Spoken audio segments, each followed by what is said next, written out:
ঢুকবো, যেখান দিয়ে ভালো লাগবে সেখান দিয়ে প্রবেশ করবো। হুকুম হয়েছে আপনার নেওয়ার জন্য, একটা মিনিট আমি দেরি করতে পারবো না, আমার কাজ আমারে করতে দেন। মুসা নবী একটু রাগান্বিত মানুষ, নবীদের মধ্যে সবচেয়ে একটু মেজাজটা গরম ছিল নবী মুসা। নবী মুসা আলাইহিস সালাম জোরে একটা থাপ্পড় লাগায় দিছে আজরাইল আলাইহিস সালামের, এত জোরে এক থাপ্পড় লাগাইছে বাইরা আজরাইল আলাইহিস সালামের চোখ দুইটা কানা হয়ে গেছে। জোরে জোরে চিল্লায় বলা যাবে না মারহাবা। ইমানদারের কত শক্তি, ইমানদারের পাওয়ার, মুমিনের স্পিরিট, আল্লাহর নবী জান্নাতীদের কত মর্যাদা। মুসা আলাইহিস সালাম এইরকম একটা থাপ্পড় লাগাইছে, দুইটা চোখ বাইর হয়ে গেছে, বসে আছে, দাঁড়ায় আছে। আল্লাহ কয় কিরে আজরাইল কি খবর, মুসার জানটা কি নিছো? কয় আল্লাহ তোমার মুসা নবী যে কড়া, এমন থাপ্পড় মারছে আমার চোখ দুইটা কানা হয়ে গেছে, জোরে লাগলে আমি শেষ। দাঁড়াই চন্দ হয়ে আজরাইল চলে আয়, সুবহানাল্লাহ বলেন, চলে আয়। আজরাইল চলে গেছে আল্লাহর কাছে, অন্ধ আজরাইল দাঁড়ায় রয়েছে আল্লাহর পাশে। আল্লাহ করছে আজরাইল কি খবর? আল্লাহ আমার চোখ দুটো কানা করে দিয়েছে মুসা মাইরা, আপনার নবী মুসা আলাইহিস সালাম আমাকে মেরে চোখ দুটো কানা। আমার আল্লাহ বলে মুসারে, আজরাইল রে, আমি যত নবী পাঠাইছি তাদের মধ্যে আমার মুসার একটু মেজাজটা গরম, একটু গরম। তা আমার মুসা তোরে মারছে, যেহেতু আমি আমার কুদরতি হাত দিয়ে তোর চোখ দুটো বালা করে দিলাম। সুবহানাল্লাহ বলেন না, আর একটু জোরে। আল্লাহ তাআলা, আল্লাহ রাব্বুল আলামিন মুসা নবীর খাতিরে মারছে, যেহেতু নবী মারছে, দোস্তই মারছে, কথা বোঝেননি, চোখ দুটা বালা করে দিচ্ছে। এখন আজরাইল আল্লাহ আমাকে হুকুম দেন, আমি এখনই যেতেছি, ও জানটা নিয়ে আসবো। আল্লাহকে যাওয়া লাগতো না, ওটার ব্যবস্থা আমি করতেছি। সুবহানাল্লাহ বলেন না, আর একটু জোরে। আমি দেখতেছি। আল্লাহ কয় মুসা, আল্লাহ কয় জি আল্লাহ, আপনাকে আমি একটা বকরির গায়ে বা একটা মেশির গায়ে যত পরিমাণ পশম আছে, এত হাজারশো বছর, এত বছর, আপনি যত বছর চান হায়াত আমি আপনাকে দিলাম, আপনি যদি নিতে চান এই পর্যন্ত আপনাকে হায়াত দিলাম। সুবহানাল্লাহ বলেন না। মুসা নবী ডাক দেখ, আল্লাহ আমি একটু জানতে চাই আপনার কাছে, আপনি এত পর্যন্ত হায়াত দিবেন, তারপরে কি হবে? এত পর্যন্ত দিতেছেন, এতশো বছর, এত হাজার বছর দিবেন, তারপরে কি হবে? তারপরে তোমার মরা লাগবে। আল্লাহু আকবার বলেন না। কারণ তুমি মুসা জানো না আমি সৃষ্টি, আমি স্রষ্টা, তুমি সৃষ্টি, সুতরাং আমি সৃষ্টিকুল সব শেষ করে দিব, আমি স্রষ্টা একা থাকবো। আল্লাহু আকবার বলেন না, একটু জোরে বলা যাবে? আবার না ছেড়ে দিব, ছেড়ে দিব আলোচনা, একটা বাস্তি চলতেছে, আপনাদের কষ্ট হলে ছেড়ে দিবেন ইনশাল্লাহ, আমিও আর আগাবো না। যদি কষ্ট আওয়াজ দিতে হবে, আলোচনা কেবল সবাই মাত্র মরার মধ্যেই আছি, কথা বলছেননি। ইমানদারের কি আপনার নামাজ রোজা করেন, কষ্ট করেন, আপনাদের পাওয়ার আছে কি না আছে, এটার জন্য আমি কথা বলতে, এত কষ্ট করে বাড়িতে বিছনা ফেলা দিয়ে ধুলা মাটির মধ্যে বসে আছেন, যদি এরা বলতে 100 করে টাকা দিব আর খাবার দিব, তাও বসতে না, ভালো করে ঝেড়ে দে, কথা কন না। অনেকে দাওয়াত খাইতে যাও, একটু দেরি হয়ে গেলে হট্টগোল বেঁধে যায়, দাওয়াত খেতে, বিয়ের খাওয়া খাবে, সেখানে যেও খাবার একটু পাশে দিয়েছে, একদম থাল বাটি সব ভেঙে ফেলছে। আর বিনা এত কষ্ট করে সারাদিন ধরে কষ্ট করেছেন, এরপরে দুলা মাটির মধ্যে আমিত্ব দূর করে বসে আছেন, পাগলের মতো, পাগলের মতো বসে আছেন। রিয়াজুল জান্নাহ বেহেশতের বাগান, মদিনার মাটিও মাটি, বাংলাদেশের মাটিও মাটি। মদিনার মাটি গায়ে লাগলে গুনাহ ঝরে যায়, বাংলাদেশের মাটি গায়ে লাগলে চুলকানি রোগ হয়। যেরকম ঠিক কিনা? চুলকানি না? মদিনা শরীফে পাথরে চুমা দিলে গুনাহ ঝরে যায়, বাংলাদেশের পাথরে চুমা দিলে প্রস্রাবের গন্ধ পাওয়া যায়। আর এটা কিসের মাটি জানেন? এটা রিয়াজুল জান্নাহ বেহেশতের বাগান, আগে বেহেশত তারপরে বাগান। আর বেহেশতের বাগানে জান্নাতীরা এইরকম পাগলের মতো বসে গেছে, জাহান্নামীরা ওরা ঘোরাঘুরি করবো, দেশ দেখবো, ভ্রমণ করবো, এরপরে কিছু আছে খাওয়ার জন্য দূরে আসবো। কিন্তু জানালা কেটেছি, জানালা কেটেছি, আদান শুনবো, বাতাস কি ঢুকবো? আচ্ছা, ঘরে যখন জানালা কাটেন, জানালা বোঝেন ওইটা কিসের জন্য কাটেন? বাতাসের জন্য। নাউজুবিল্লাহ। এরে মুসলমান, আপনি জানালা কাটার সময় বলবেন আল্লাহ আমি এই জায়গা শুইব, ফজরে আযানের সালাতু খায়রুম মিনান নাওম, ঘুম থেকে লাফ দিয়ে উঠব, আল্লাহু আকবার বলেন, আল্লাহু আকবার,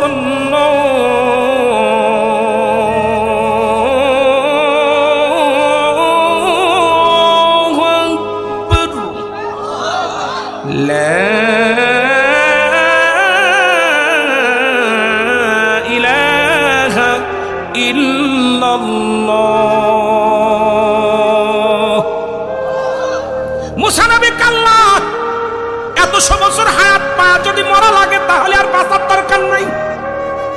এত কষ্ট করে ইবাদত বন্দেগী করব, বুড়াও হয়ে গেছি, পিঠটা বেঁকা হয়ে গেছে, এত কষ্টের দরকার নাই। সুতরাং আল্লাহ ও আমার আল্লাহ, জিতু নাই তুমি আমার নিয়ে যাও, তবে যাবার আগে একটা কথা বইলা যায়, ওই মরণের আগে আর একবার আপনার দিদার আমি নবী মুসা চাই। জোরে জোরে চিল্লায় বলা যাবে না মারহাবা। আল্লাহ বলে মুসা তুই কবে আইবি? আল্লাহ আগামীকালই আসি। আর তোর সয় না, আর তোর সয় না, তাড়াতাড়ি লয়ে যান। মুসা নবীকে আল্লাহ তাড়াতাড়ি দেখা দেন দেখা করার জন্য। মুসা আলাইহিস সালাম লাঠির মধ্যে ভর দিয়া টুকটুক করে চলে গেলেন তুর পাহাড়ে। তুর পাহাড়ে যখন উঠলেন আল্লাহর সঙ্গে দেখা সাক্ষাৎ হয়, আল্লাহর সঙ্গে কথা হয়। মুসা আলাইহিস সালামের কাছে জিবরিল আমিন আসছে 450 বার। কয়বার? জোরে বলেন কয়বার? আদম নবীর কাছে আসছে 12 বার, ইদ্রিস আলাইহিস সালামের কাছে আসছে 4 বার, এ মুসলমান ইব্রাহিম আলাইহিস সালামের কাছে আসছে 42 বার, আর আমার আপনার নবী রাহমাতুল লিল আলামিনের কাছে জিবরিল আমিন আসছে মাত্র 24,000 বার। মুসা নবীর সঙ্গে আল্লাহর দিদার হয়ে গেল, দেখা সাক্ষাৎ কথাবার্তা হয়ে গেল। সরাসরি দেখা হয় নাই, পর্দার আড়ালে, পর্দার মধ্যে দেখা হয়, কথা হয়। মুসা নবী আমার আল্লাহ, আমি যাবার আগে একটা দাবি আপনার কাছে করে যাব। সেই দাবিটা হলো আমার বনি ইসরায়েলের গোত্রের মধ্যে অনেক অসহায় প্রাণী আছে, তাদের একটু খাবারের ব্যবস্থা আপনি করে দিবেন, তারা যেন অনাহারে না থাকে রে আমার আল্লাহ। দেখেন নবীজি তার কমের লোকেদের জন্য চাইলেন আল্লাহর কাছে খাবার। আমার আল্লাহ কয় মুসা রে তোমার হাতে কি? বলে আমার আল্লাহ লাঠি। কয় লাঠি দিয়া বাড়ি মারো, পাহাড়ের উপর একটা বাড়ি মারো। ওই তুর পাহাড়ের মধ্যে মুসা আলাইহিস সালাম হাতের লাঠি দিয়া বাড়ি মারলেন। বাড়ি মারার পর দেখি বিশাল একটা নদী চলে আসলেন। নদী দেখিয়া মুসা নবী কাল্লাম, এই পাহাড়ের মধ্যে এত বড় নদী কেন? আমার আল্লাহ কয় নদীর পানির মধ্যে একটা বাড়ি মারো। বাড়ি মারলেন, পানির মধ্যে বাড়ি মারলেন। বাড়ি মারার পর আমার আল্লাহ পরে মুসা নবী কাল্লার মধ্যে পানি আসলো, পানির মধ্যে বাড়ি মারলাম। পানির মধ্যে থেকে বিশাল একটা পাথর ভেসে আসলো। আল্লাহ রাব্বুল আলামিনের কাছে ডাকতে বলে আমার আল্লাহ এই পানির মধ্যে এত বড় পাথর কি আশ্চর্যজনক। আমার আল্লাহ কয় পাথরের মধ্যে বাড়ি মারো। পাথরের মধ্যে যখন বাড়ি মারলেন, পাথরের ভিতরে থেকে একটা তাজা হরিণ বাইরে আসলো। জোরে জোরে চিল্লায় বলা যাবে না মারহাবা। পাথরের ভিতরে হরিণ, হরিণের মুখে তাজা ঘাস, হরিণের মুখে তাজা ঘাস। মুসা নবী আশ্চর্য হয়ে গেলেন, পাহাড়ের মধ্যে নদী, নদীর মধ্যে পাথর, পাথরের মধ্যে হরিণ। আমার আল্লাহ ডাকতে কয় মুসা রে তুমি তোমার কমের লোকদের জন্য খাবারের ব্যবস্থার কথা বলেছো, তুমি কি ভুলে গেছো? আমি হইলাম স্রষ্টা, তোমরা হলে সৃষ্টি। পৃথিবীর যত সৃষ্টিকুল আছে সব জায়গার প্রাণী আমি খাওয়াই। আমি আল্লাহ পাথরের মধ্যে একটা হরিণ আছে, তার মুখের দিকে তাকায় দেখো তাজা ঘাস তার মুখের মধ্যে আছে। সুতরাং তুমি জেনে রাখো সমস্ত মাকলুকাতের দায়িত্ব আমি মাওলার। এই পৃথিবীর যত মাকলুকাত, যত কীট পতঙ্গ আছে রে, সব কিছুরে খাওয়াই আমি, পড়াই আমি, আমি আল্লাহ বাঁচাই, আমি আল্লাহ রাখি, সব কিছুর মালিক আমি। জোরে জোরে চিল্লায় বলো মারহাবা। মুসা নবী ওখান থেকে রওনা হয়ে গেলেন। ওখান থেকে আসতে পথে দেখে মরু প্রান্তে 7 জন লোক একটা কবর খুঁড়তেছে। কয়জন লোক? জোরে বলেন কয়জন? 7 জন লোক কবর করে। আজকে ইসমাইল ভাই মারা গেছে, কালকে আপনার এলাকার মানুষগুলো কবর খুঁড়বেন। এইরকম 7 জন ব্যক্তি কবর খুঁড়তেছে। মুসা নবী চিন্তা করে এলাকার মধ্যে তো কোনো বাড়ি দেখা যায় না, তবে এখানে কারা কবর খোঁজে? আস্তে আস্তে চলে গেলেন, যা বলেন ভাইরা এখানে কে মারা গেছে, কার জন্য কবর করেন? কয় আপনি তো আল্লাহর নবী মুসা, যদি আপনি আমাদের সঙ্গে শরীক হতে চান শরীক হতে পারেন। এবার মুসা নবী কয় দাও আসলে আমার কাছে দাও, আমি কবর করব। মুসা নবী 7 জন, ওই ফেরেশতা ছিল, একজনও ছিল না মানুষ। এই 7 জনের সঙ্গে মুসা নবী নিজের কবরটা নিজেই খুললেন। জোরে জোরে বলো আল্লাহু আকবার। আর একটু জোরে। মুসা নবী তার নিজের কবরটা নিজে খুললেন। আল্লাহর খেলা। কবরটা যখন খোঁড়া হয়ে গেল, মুসা নবী ডাকতে বলেন কবর তো কমপ্লিট, কে এখানে ঘুমাইবে, কাকে এই কবরের মধ্যে রাখবেন? নবী মুসা ডাকতে বলেন কাকে রাখবেন? ফেরেশতারা ডাকতে বলে হুজুর কিছু মনে না করলে, যে লোকটাই কবরের শোবে দেখতে শুনতে আপনার মতন, লম্বা চওড়া আপনার মতন, আপনি যদি একটু কবরের মধ্যে শুইতেন তাহলে মাপটা নেওয়া যেত। কারণ যে লোকটার এখানে ঘুমাইবে সেই লোকটার উসলাম্বা চেহারা ছবি সব আপনার মতো। আপনি যদি একটু কবরের মধ্যে শুইতেন তাহলে মাপটা ঠিক করে নেওয়া যেত। আল্লাহ নবী সঙ্গে সঙ্গে মুসা আলাইহিস সালাম কবরের ভিতরে শুয়ে পড়ছে। শুয়ে কবরের ভিতরে শুয়ে ডাকতে বলে, আমার আল্লাহ, এই কবরটা তো বড় চমৎকার আল্লাহ, নির্জন একদম, এখানে নিলিবিলি ইবাদতের জায়গা অনেক সুন্দর। আমার আল্লাহ কাতরাইলা, দেরি করিস না, জিবরিল ধরে যা, জান্নাত থেকে একটা ফল নিয়ে আয়, একটা আপেল নিয়ে আয়, আমার মুসা নবীর হাতে দে। ওই কবরের ভিতরে শুয়ে যখন ওই আপেলের মধ্যে কামড় দিবে, কারণ আমার নবী মুসা আপেলটা বেশি পছন্দ করত, এই জান্নাতি ফলটা নিয়ে যা, মুসা নবীর হাতের মধ্যে দিবি। এবার জিবরিল আমিন আসিয়া আপেলটা দিলেন হাতের মধ্যে। আজরাইল প্রস্তুতি, আল্লাহ বলেন আজরাইল প্রস্তুতি থাকিস। যখনই আমার নবী মুসা আপেলের মধ্যে কামড় দিবে, সঙ্গে সঙ্গে তুমি তোমার রূহটা বাইর করবা। আজরাইল ধরে যায়। আজরাইল সাল্লাম তখন প্রস্তুতি। মুসা আলাইহিস সালাম কবরের ভিতরে শুয়ে যখন আপেলের মধ্যে কামড় দিছে, আজরাইল সাল্লাম সঙ্গে সঙ্গে রূহটা বাইর করে দিছে। সঙ্গে সঙ্গে মুসা নবীর জানটা বাইর হয়ে গেছে। জোরে জোরে চিল্লায়া বলা যাবে না আল্লাহু আকবার। মুসা নবী ইন্তেকাল করলেন। আমার আল্লাহ বলে, ফেরেশতারা তাড়াতাড়ি মুসারে উঠাও, কবর থেকে উঠাও। মুসা আলাইহিস সালামকে ওই 7 জন ফেরেশতা কবর থেকে উঠানো হলো। উঠায় জান্নাতি পানি আনিয়া গোসল করানো হলো, জান্নাত থেকে পোশাক আনা হলো, সুরমা আনা হলো, আতর আনা হলো এবং খুশবা দিয়া। ও মুসলমান শুনে নাও, অসংখ্য ফেরেশতারা মুসা আলাইহিস সালামের জানাজা পড়াইলেন, মুসা আলাইহিস সালামের কাফন দাফন করলেন, মুসা আলাইহিস সালামের গোসল করাইলেন। এবার ওই ফেরেশতারা তারে দাফন করাইলেন, দাফন করাইয়া সুন্দর একটা কবর বানাইলেন। আমার আল্লাহ কয়, এ ফেরেশতারা শোনো, মুসা নবীর কবরের মাটিগুলো সমান করে দাও, কারণ ওর কমের লোকেরা মুসা নবীরে এই আসিয়া পাগল হইয়া তার ওখানে সিজদা লাগায়া দিবে, ওখানে শিরক করবে, ওই তাড়াতাড়ি কবরটা মিশাইয়া দাও। আর ফেরেশতারা কি করলেন, মুসা নবীর কবরটাকে একদম মিশাইয়া দিলেন, মাটি জমিনের সঙ্গে মিশাইয়া দিলেন। ও মুসলমান শুনে নাও, আজ পর্যন্ত মুসা নবীর কবরটা কোথায় অনেক হাজি ভাইয়েরা খুঁজে পায় নাই। তবে বাদার আন্দাজের পর যে মুসা নবী এই পথ দিয়ে যাইতো, কোথায় তোর পারে আল্লাহর সঙ্গে কথা বলার জন্য যাইতো, নিশ্চিত আশাবাদ যাওয়ার পথে মুসা নবী কোথায় গায়েব হয়ে গেছে। একটা আলো আন্দাজের পর বিশাল একটা কবরের আকৃতি করে সেখানে ভালো করে ঘিরে রাখছে পাথর দিয়া। এ মুসলমান শুনে নাও, সুতরাং মুসা নবীরও মৃত্যুবরণ করা লাগছে। এই পৃথিবীর মধ্যে আদম থেকে শুরু করে আখিরি নবী রাহমাতুল লিল আলামিন পর্যন্ত কত শত শত শত শত কোটি এই মানব দুনিয়ার মধ্যে আসলো, দানব আসলো, সবাই দুনিয়া থেকে বিদায় হতে হবে। জোরে বলেন ঠিক কিনা? এ ভাই, ইমানদারের মৃত্যুর কথা বলতে যাইয়া মুসা নবী ঈসা আলাইহিস সালাম সব নবী তো দুনিয়া থেকে বিদায় হয়ে গেছে। 100 বছর বাচ্চা আদম আলাইহিস সালাম 1000 বছর বেঁচেও সেও দুনিয়া থেকে বিদায় হয়ে গেছে। সুতরাং আমরা 50 বছর 60 বছরের জিন্দেগি। নাম্বার 2 হলো কবর। নাম্বার 2 কি? নাম্বার 2 হলো কবর। কবর বলতে বোঝায় মানুষের মৃত্যুর পর থেকে শুরু করে আমরা অনেকেই মনে করি আপনাদের গোরস্থান মসজিদের পাশে, কোথায় মাদ্রাসার পাশে গোরস্থানে 3.5 হাত গর্ত করে একটা কবর দেয়া হয়, আমরা মনে করি এটা কবর। না রে বাজান না, কবর বলতে বোঝায় মানুষের মৃত্যুর পর থেকে শুরু করে কিয়ামত পর্যন্ত জগৎটাকে বলা হয় কবরের জগৎ। যখন মানুষ মারা যায় সঙ্গে সঙ্গে মুসলমান একজন ফেরেশতা আসে কাফন দাফন করার পর। এই ফেরেশতার নাম হলো নুমান ফেরেশতা।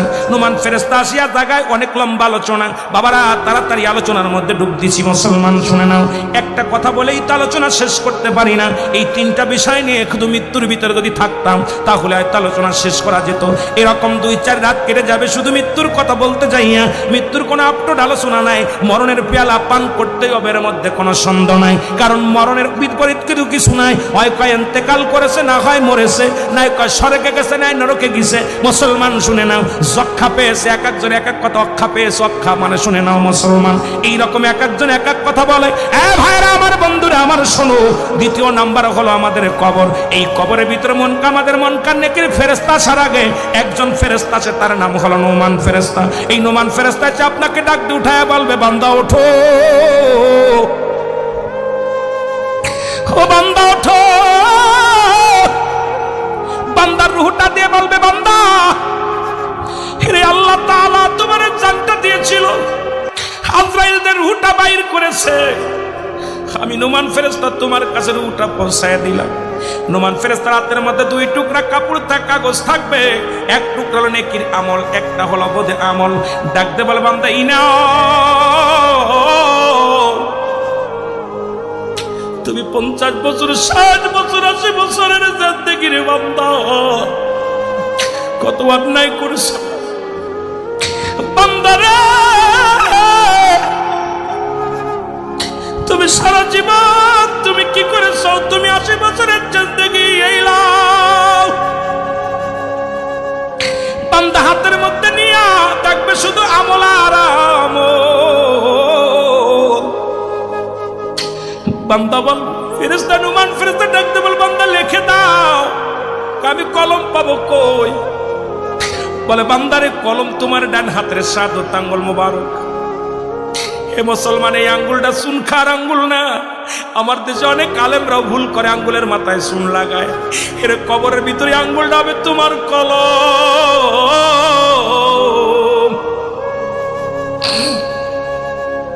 এই আঙ্গুল দিয়া তোমার লেখা লাগবে, যার আমল নামা লেখা লাগবে। কেরামন কাতিবিন যে আমল নামাগুলো লিখে রাখছে এগুলো তোমার নিজ হাতে লেখা লাগবে প্রতিটা বান্দার।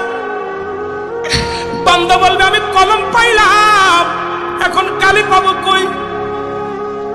ফেরেশতা বল বান্দা কালি তোমার মুখের থুতু মুবারক। এই মুখ দিয়া কত বিড়ি সিগারেট টান দাও, এই মুখ দিয়ে কত হারাম খাও, এই মুখ দিয়ে গালিগালাজ করো, এই মুখ দিয়ে মানুষকে কষ্ট দাও, এই মুখের ভাষা এত খারাপ, এই মুখ দিয়ে মানুষকে ছাড়ি দাও, মুখ দিয়া মানুষকে কষ্ট দাও, এই মুখের থুতু মুবারক হবে তোমার কালি।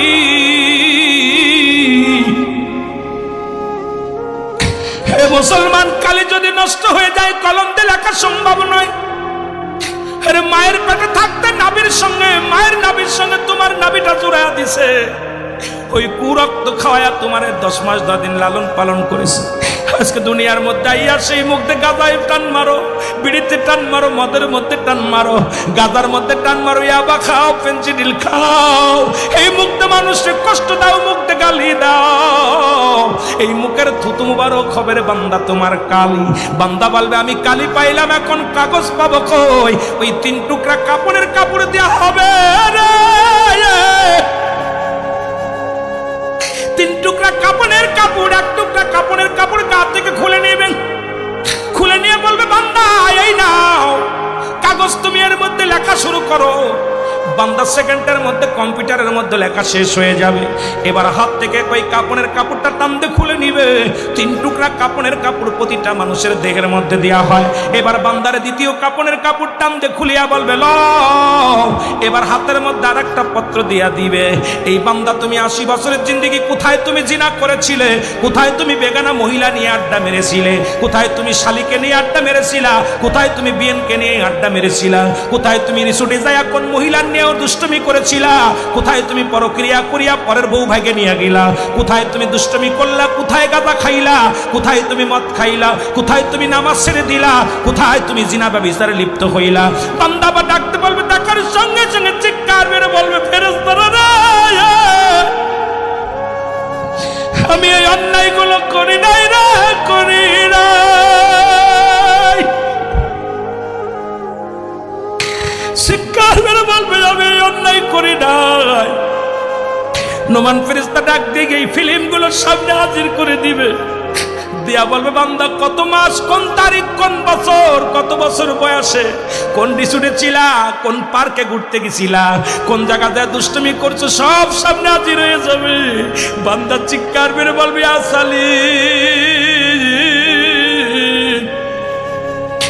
আমাকে তুমি নিরাপত্তা দাও, আল্লাহ তুমি আমাকে নিরাপত্তা দাও। ও মুসলমান,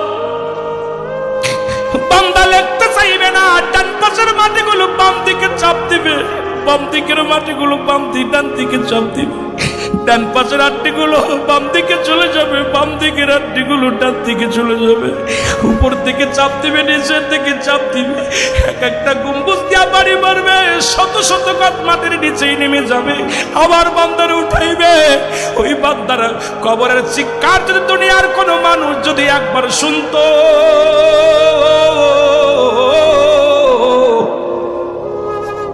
এই দুনিয়ার মানুষগুলো হাত ফেল করে মারা যেত। কবরে আযাব হয় একমাত্র পশুতে বুঝতে পারে, আপনি বিশ্বাস না করলে। আগামীকাল আপনার মা বাবার কবরের পাশে পাশে একটা গরু বানবেন, এই যে পাশে গরুস্থান আছে, ভালো খাবার দিবেন, ঘাস পাতা দিয়া ভালো খাবার দিয়া একটু চোখের আড়ালে দাঁড়ায় থাকবেন। দেখবেন গরুটা রশি সিরাসিরি করবে, দু চোখ দিয়া দরদর করে পানি ছেড়ে দিবে। গরুটা শুধু টালুমালু তাকাইবে, কারণ কবরে আযাব একমাত্র দানব এবং মানব বুঝতে পারে না। তাছাড়া সব প্রাণী বুঝতে পারে কবরে আযাব। মুসলমান শুনে নাও, এত কষ্ট দিয়া তোমাকে লেখাইয়া যতক্ষণ পর্যন্ত তোমার লেখা হবে না, ততক্ষণ পর্যন্ত নুমান ফেরেশতা তোমাকে ছাড়বে না। তোমার স্বীকারোক্তি তোমার নিজ হাতে বাংলার জমিনে যেমন আসামি রিমান্ডে নিয়ে স্বীকারোক্তি করে, তার রিমান্ডে দিয়া যারা রিমান্ডের আসামি তারা জানে স্বীকারোক্তি কেমনে করতে হয়। ওই কবরের ভিতরে নুমান ফেরেশতা এমন ভাবে রিমান্ডে দেবে রে, এক একটা আমল তোমার নিজ হাতে লেখা ছাড়বে। বান্দারে যখন লেখা শেষ হয়ে যাবে, নোমান ফেরেশতা বলবে, আরে বান্দা 50 বছরের জিন্দেগি পাইয়া, 80 বছরের জিন্দেগি পাইয়া, 60 বছরের জিন্দেগি পাইয়া দুনিয়ার মধ্যে বরবাদ করেছ, আমল করো নাই, আমি গুড বাই, আমি চলে গেলাম। মুসলমান, একটু পরে তোমার কবরে আসবে মুনকার নেকির ফেরেশতা আসবে রে মুসলমান। যদি বদ আমল বেশি হয় এটা তার গলার মধ্যে লটকায় দিবে, ভালো আমল হলেও তার গলার মধ্যে লটকায় দিবে। মুসলমান, নোমান ফেরেশতা যখন কবর থেকে বিদায় নিবে, নোমান ফেরেশতা আসিয়া, ও মুসলমান, নোমান ফেরেশতা যখন বিদায় নিবে, মুনকার নেকি কবরে আয়া দেখবে আপনার আমল নামাটা, দেখি আফসোস করে বলবে, আরে বান্দা, 80 বছরের জিন্দেগি পাইয়া কত উলামা ইকরাম আলোচনা করলো, তুই পথে ফিরিস না, সুন্দর জীবন পাইয়া অবহেলাই কাটাইলি, তোর জন্য 7টা জাহান্নাম খোলা থাকবে রে মুসলমান। আল্লাহ বলেন, লিল কাফিরিন, কাফের বেঈমান মুনাফিকদের জন্য প্রস্তুতি করা থাকবে 7টা জাহান্নাম। 7টা জাহান্নামের দরজাগুলো খুলে দিবে, কিয়ামত পর্যন্ত কবরের ভিতরে আগুন আসবে, পিছু আসবে, সাপ আসবে, ওই মৃত্যু কবরের ভিতরে। মুসলমান শুনে নাও, কিয়ামত পর্যন্ত তোমার কবরে আযাব শুরু হয়ে যাবে, কিয়ামত পর্যন্ত জাহান্নাম থেকে কবর পর্যন্ত তোমাকে একটা মুসলমান দরজাগুলো খুলে দেওয়া হবে। জাহান্নামের অগ্নিকাণ্ডগুলো কবরের ভিতরে চিরদিনের জন্য আযাবের মধ্যে থাকবে। ইমানদার যখন, ইমানদারদের জন্য মুসলমান মন কান ডেকে ফেরেশতা বলে, বান্দা তুমি বড় ভাগ্যবান, তোমার জন্য খুলে দেয়া হবে 8টা জান্নাত। আল্লাহ বলেন, লিল মুমিনিন, মুমিনদের জন্য, মুত্তাকিনদের জন্য 8টা জান্নাত খুলে দেয়া হবে। জান্নাত থেকে নিয়ামতগুলো, পানি বাদান, পানি, ফল, যত নিয়ামতগুলো জান্নাত থেকে, সব নিয়ামতগুলো কবরে শুয়ে শুয়ে কিয়ামত পর্যন্ত ভোগ করবে মুসলমান। 8টা দরজায় খুলে দেয়া হবে, 8টা জান্নাত থেকে নিয়ামতগুলো তোমার কবর পর্যন্ত আসা হবে। ও মুসলমান শুনে নাও, এই জন্য দুনিয়া থেকে এমন আমল করো যে আমলগুলো করলে আমি আপনি জান্নাতে যেতে পারি, জাহান্নামী যেন না হয়। আল্লাহ যেন সেই তৌফিক দান করে। জোরে জোরে চিল্লায়া বলা যাবেন আল্লাহু আকবার।